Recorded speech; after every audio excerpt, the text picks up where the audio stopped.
Report आई और आज cabinet ने अप्रूवल कर दी। विपक्ष कह रहा है इतनी जल्दी रिपोर्ट कैसे बन गई। सरकार और आयोग कह रहे हैं कि ये अचीवमेंट है कि हमने 22 दिन पहले रिपोर्ट सौंप दी। देखिए, बात तो सही है क्योंकि रिपोर्ट करीब 2.5 महीने में आ गई और आयोग 6 महीने के लिए बना था। तो आयोग को सुप्रीम कोर्ट ने मोहलत दी थी कि 31 मार्च तक आप अपनी रिपोर्ट पेश करिए, और ऐसे में ये जो रिपोर्ट आई है इससे अब परिसीमन बहुत बदल जाएगा, आरक्षण बहुत बदल जाएगा। तो सबसे बड़ी बात यह है कि चुनाव तो देखिए लड़ना पड़ेगा, चुनाव आ रहा है राजनीतिक दलों को। अब कुछ लोगों की चिंता ये हो सकती है कि जैसे पंचायत वाला चुनाव हुआ, कहीं इस चुनाव भी वैसे ना हो जाए। परिणाम का अगर उसी तरह का आया तो शहरों की सरकार भी हाथ से चली जाएगी। बीजेपी इस चुनाव को ट्रिपल इंजन की सरकार के रूप में देखती है और उसके पास प्रदेश में और देश में सरकार ही है। वो शहरों में भी अपनी सरकार पर फिर से काबिज हो जाए तो उसका एक सीक्वेंस बन जाएगा। एक बात और है कि अब ओबीसी नेताओं का काफ़ी सम्मान भी बढ़ जाएगा और बीजेपी में तो काफ़ी लोग लाइन लगाएंगे। बगल में दारुल सफ़ा है, कुर्ता वहाँ आसानी से मिल जाता है, बिकता है, बढ़िया कलपदार कुर्ता, सस्ते दाम पे खरीद के बीजेपी कार्यालय पहुँचो, शामिल हो। तो ये भी अब राजनीति का एक रंग आपको देखने को मिलेगा। अब बात आती है कि निकाय चुनाव जब शुरुआत हुई थी तो जिन लोगों ने वो परसीमन जारी किया था, जिन अफसरों ने, अब वही अफसर दोबारा से नया परसीमन जारी करेंगे। अफसर वही हैं, समीकरण सब बदल जाएगा।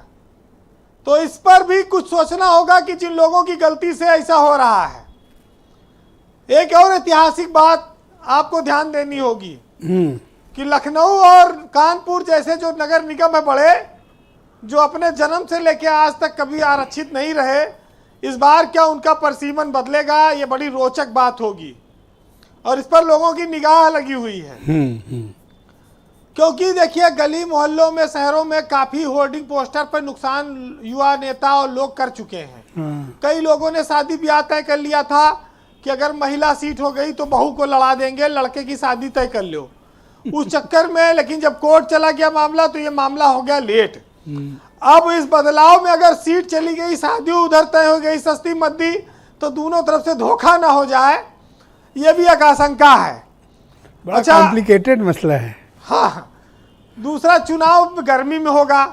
चुनाव होना है मई जून में, गर्मी रहेगी तो प्रत्याशियों को पानी पिलाओ के लिए भी व्यवस्था इंतजाम करना पड़ेगा। उसकी खपत भी थोड़ी कम हो जाएगी क्योंकि सर्दियों में उसकी खपत ज़्यादा होती है, गर्मी में कम, उसकी खपत कम होगी। लेकिन देखिए, कार्यकर्ता तो डिमांड करेगा ना भाई कि शाम का जो है थकावट मिटाने का इंतजाम तो होना चाहिए, तो वो भी एक खर्चा और बढ़ा रहेगा। लेकिन ये जरूर है कि बीजेपी ने इसी बीच एक स्नेह मिलन कार्यक्रम का नारा दे दिया और मुसलमानों को एक लालीपाप भी दिया है कि 2024 से पहले आओ मिलन कर लो। तो कुछ सबका साथ जो सबका विकास है उसमें आपका भी कुछ सहयोग हो जाए।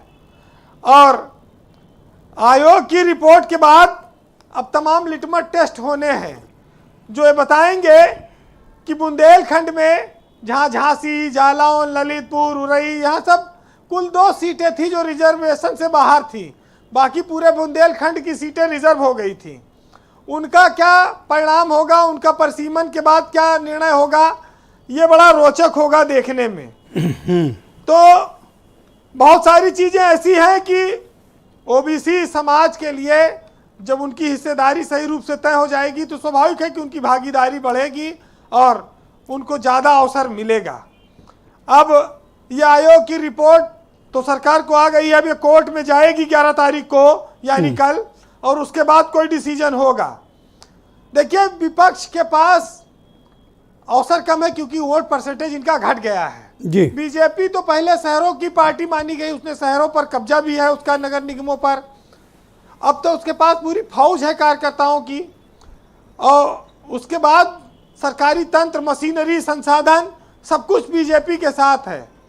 तो शहरों में बीजेपी से जीतना आसान नहीं होगा किसी भी पार्टी के लिए। या तो कोई बहुत बड़ा गठबंधन ये लोग बनाए, और उसके आसार नहीं है।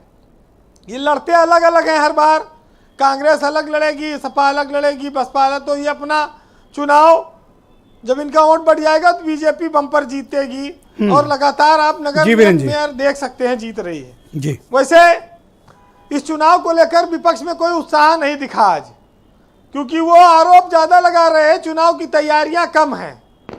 एक साहित्यकार ने इस पर लिखा है कि अजब सी कैफियत है इन दिनों, ना खुशी है और ना कोई मलाल है। वैसे कोई वजह नहीं नाराजगी की, बस यूं ही जित पर नाराज हुए बैठे हैं। और शहर में गांव में तो सब कुछ अपना था, ऐ शहर तेरे यहाँ हम किराएदार हुए बैठे हैं। बहुत शुक्रिया आपका वीरेंद्र जी, बहुत बहुत धन्यवाद ग्राउंड जीरो से अपने